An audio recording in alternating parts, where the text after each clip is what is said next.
Maka seorang hamba itu selalu memikirkan bagaimana amal soleh ketaatannya nantinya yang dia lakukan tidak hanya menjadi setumpuk amal soleh yang tidak berfaedah, bermanfaat nantinya di yaumil mizan, di timbangan Allah Ta'ala. Salah satu indikator hati yang sehat.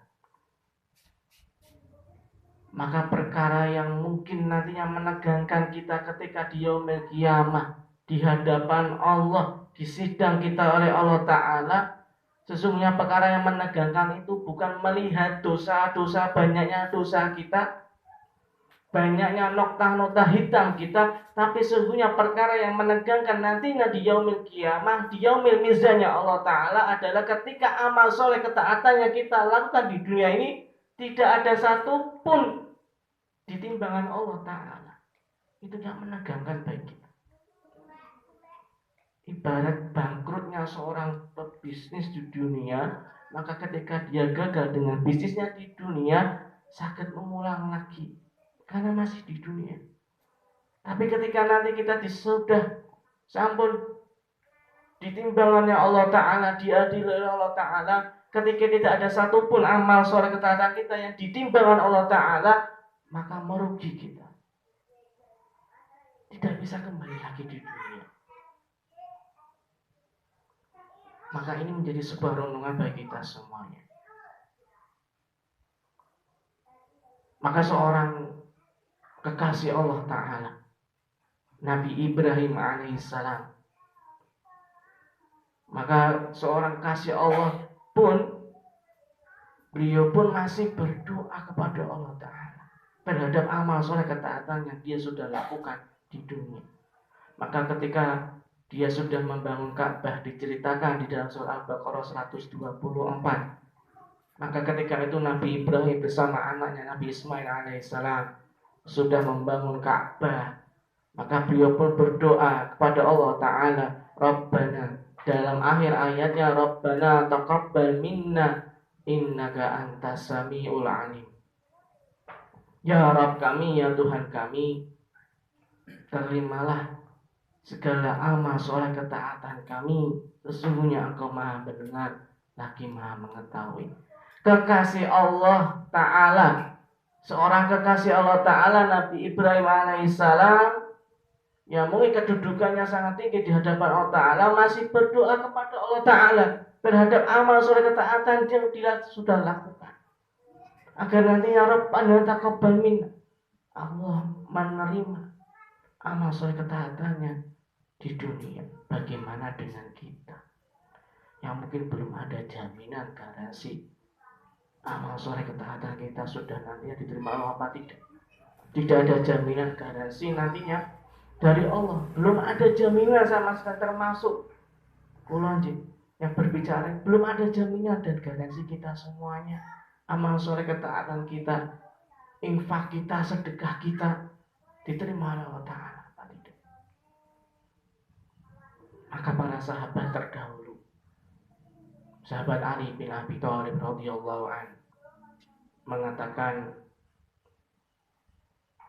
sesungguhnya perkara penting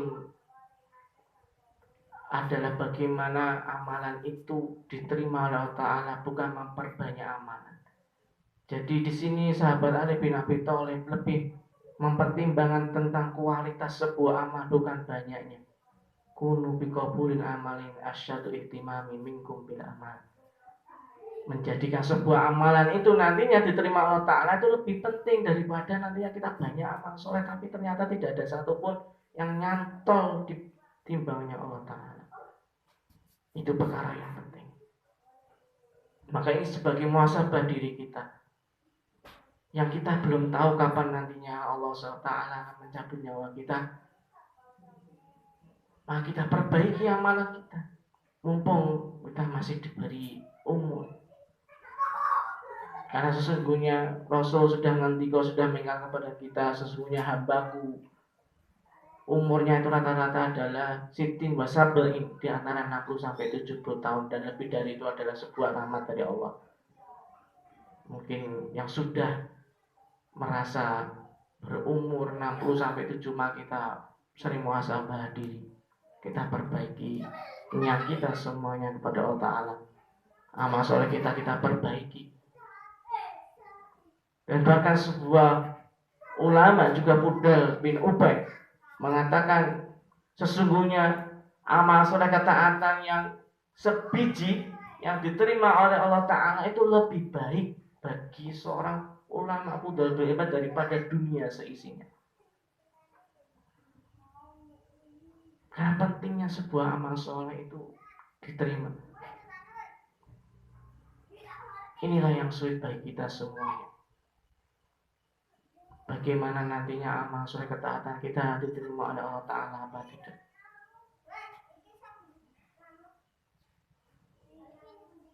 Maka Rasulullah SAW teladan kita semuanya, beliau senantiasa memulazamai doa warisan dari Nabi Ibrahim alaihissalam.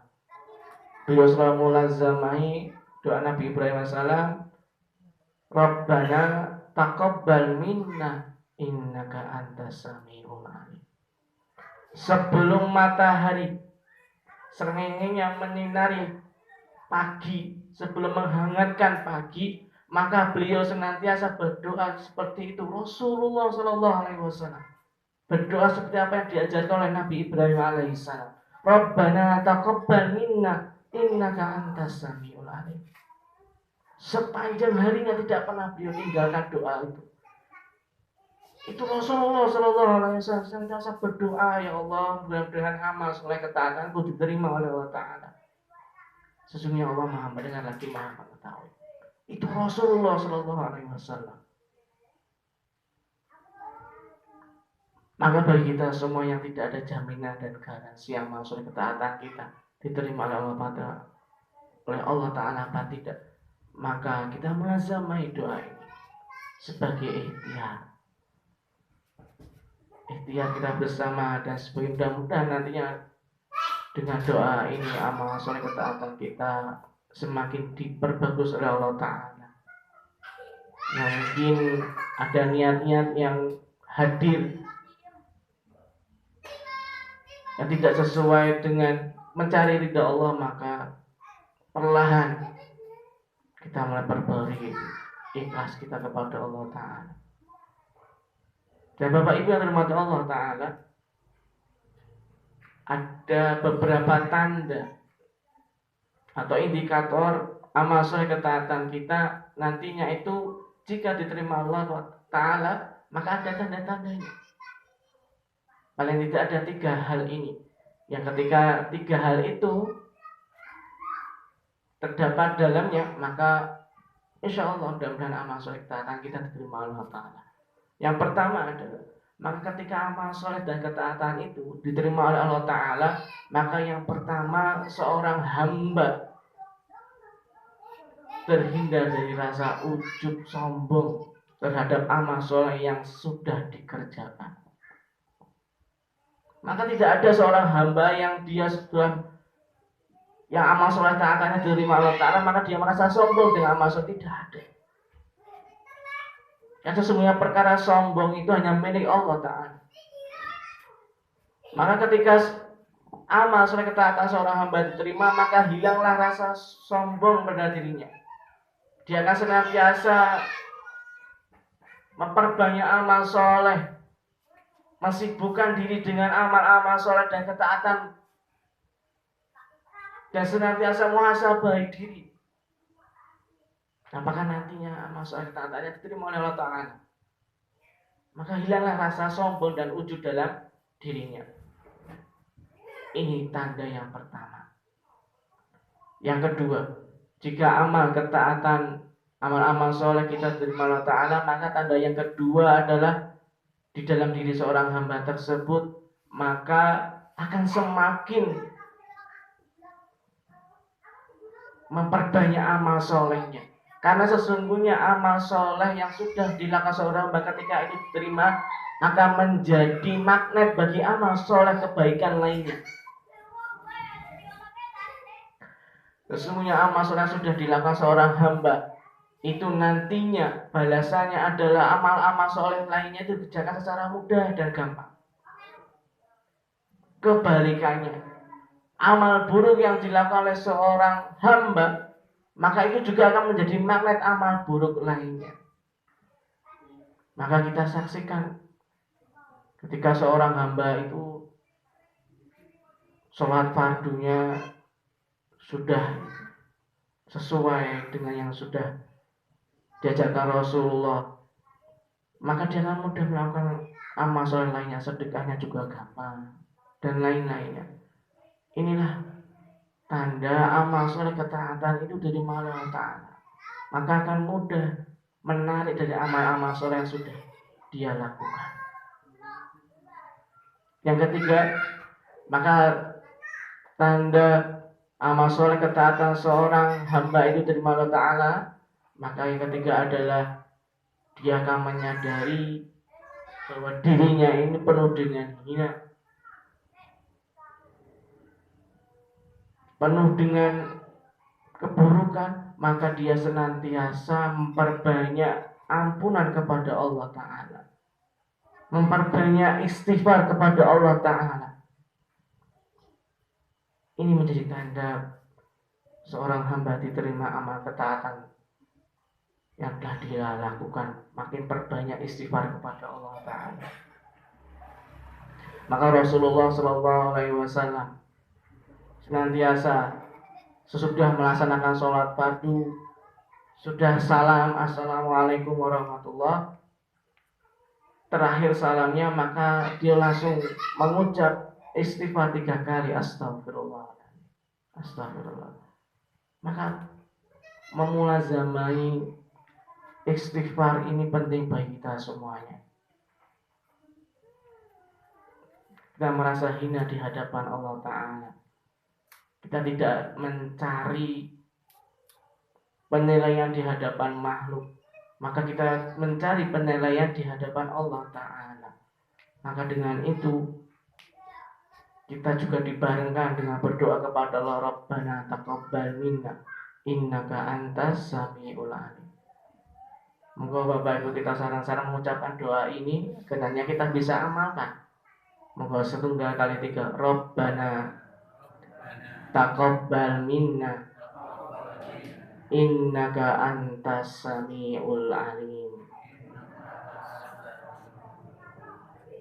Sepindah malih nih. Rabbana taqabbal minna innaka antas samiul alim.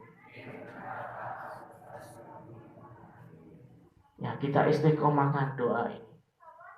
Adalah firman Allah terdapat di dalam surah Al-Baqarah surah kedua ayat 124. Ini letaknya di juz kedua awal. Rabbana taqabbal minna innaka antas samiul alim. Ini doa yang diajarkan Nabi Ibrahim alaihissalam ketika sudah membangun Ka'bah. Maka juga dimulazamai Rasulullah sallallahu alaihi wasallam, Rabbana taqabbal minna innaka antas samiul alim. Maka ada sebuah kisah ketika itu seorang kakek tua sudah beliau berjamaah sholat subuh di masjid seperti biasa. Maka beliau pulang, seorang kakek tua ini pulang ke rumahnya melampah dengan berjalan kaki. Maka ketika dia mengetuk pintu di rumahnya, seperti biasanya sang istri garwane kakek tua ini langsung membuka pintu. Tapi pada saat itu delalah di hari itu istrinya mungkin kelupaan, sedang masak di dapur nyaman-nyamannya, atau mungkin habis sholat dan lain-lainnya, sehingga membuka pintu sangat lama. Nah, kakek tuanya menunggu sangat lama itu karena mungkin keletihan, sudah faktor usia. Maka kakek tua ini pingsan di depan rumahnya, di depan pintu rumahnya. Maka ketika istrinya teringat, astagfirullah, waduh, suamiku ini kok biasanya jam sakmeten pun sampai di rumah atau di rumah. Maka istrinya bergegas menuju ke depan pintu rumah. Maka dibukakan pintu, dengan tetap kaget, astagfirullahaladzim, suaminya sang kakek tua suami yang sudah sepuh itu sudah tergeletak di depan rumah. Maka beliau segera bergegas untuk memasukkan sang suami, melegakan, dipijit-pijitin, dan mungkin diberi air minum. Mas, tani mas. Alhamdulillah, kakek tua itu juga bangun akhirnya. Sang suami juga terbangun, yang mungkin kakek tua sang suami. Nah, setelah terbangun, sang istri mohon maaf kepada suaminya. Maaf nih mas, ini kok kesupen kalau bukain pintu, akhirnya nggih mas niki sampai pingsan di depan rumah.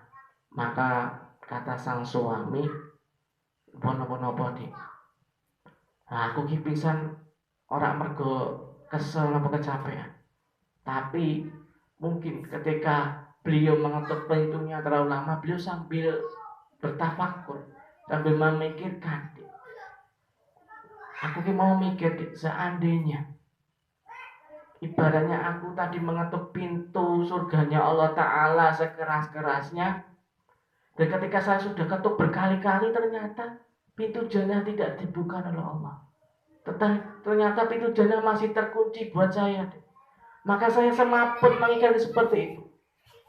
Itu nanti bagaimana nantinya ketika kita sudah mengetuk pintu surganya Allah, ternyata pintu surga tertutup bagi kita semuanya. Maka dia membuat sang suami semaput. Maka ini perumpamaan yang berkaitan tadi dengan amal soleh ketaatan kita. Bagaimana nantinya ketika amal soleh ketaatan kita sudah lakukan, ternyata tidak ada satu yang diterima, dan nantinya kita sudah mengetuk pintu jannahnya Allah, pintu surganya Allah, ternyata masih tertutup bagi kita semuanya. Na'udzubillah min dzalik. Maka Bapak Ibu yang dirahmati Allah Ta'ala, ketika Imam Ahmad ditanya, "Wahai Imam, kapan istirahatnya bagi seorang hamba? Mata ar-rohah." Kapan sih Bapak Ibu istirahatnya bagi kita semuanya?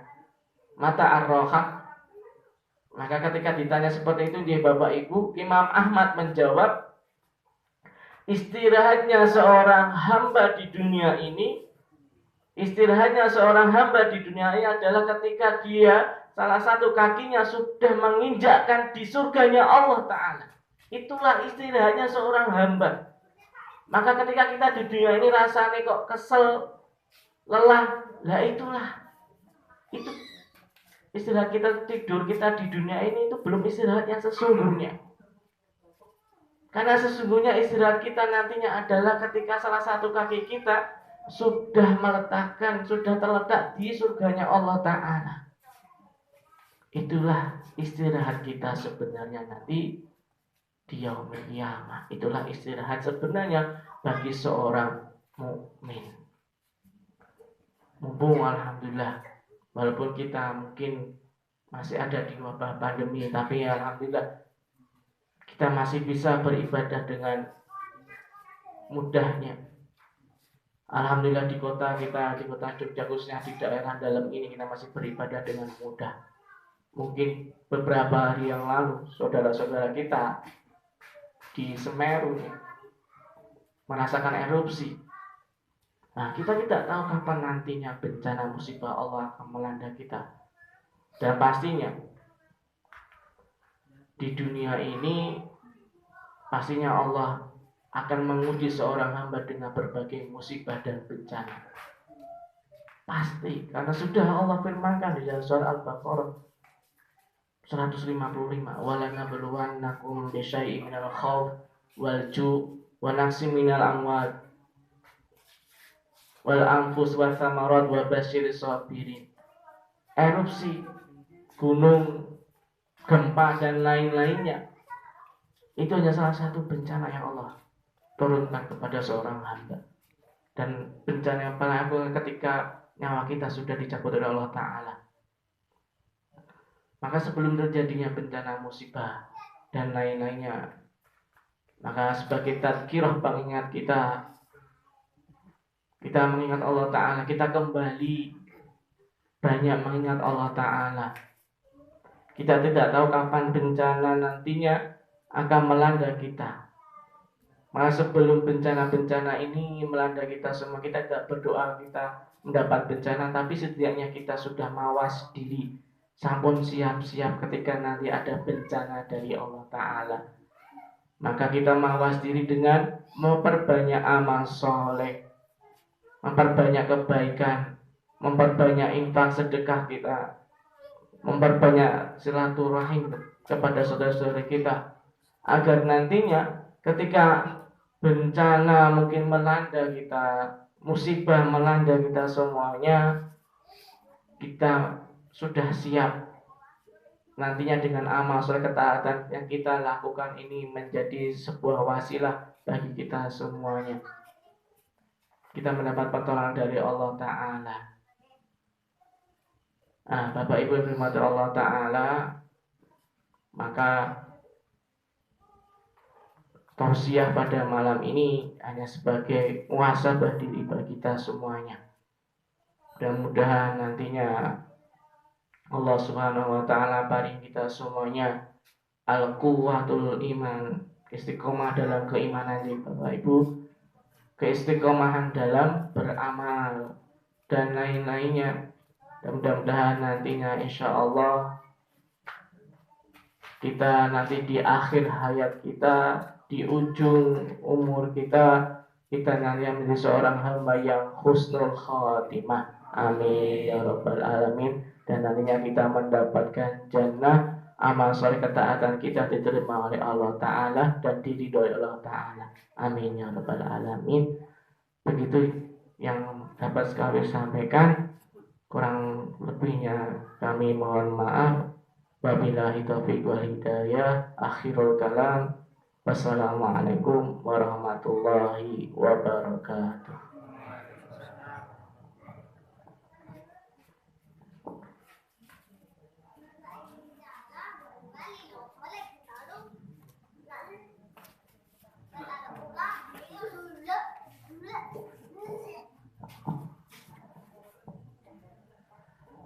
Kami ucapkan jazakallahu khairan jazakallahu khairan kasiran pada Ustaz Muhammad Dais yang telah memberikan banyak nasihat kepada kita semua. Mudah-mudahan kita bisa mengambil manfaatnya, ya ibu-ibu, bapak-bapak. Apa wau nggih? Mudeng ta bukunen? Nanging berhubung ini waktunya sudah menjelang sholat isya, marilah pertemuan kali ini PMC yang ke-10 kita sudahi dengan berdoa kafaratul majlis dan hamdalah bersama-sama. Dan nanti untuk Jumat yang akan datang tidak pakai undangan, ya terus tidak pakai undangan. Kadang-kadang nanti kalau pakai undangan ditentukan oleh panitia. Marilah kita membaca kafaratul majlis dan hamdalah.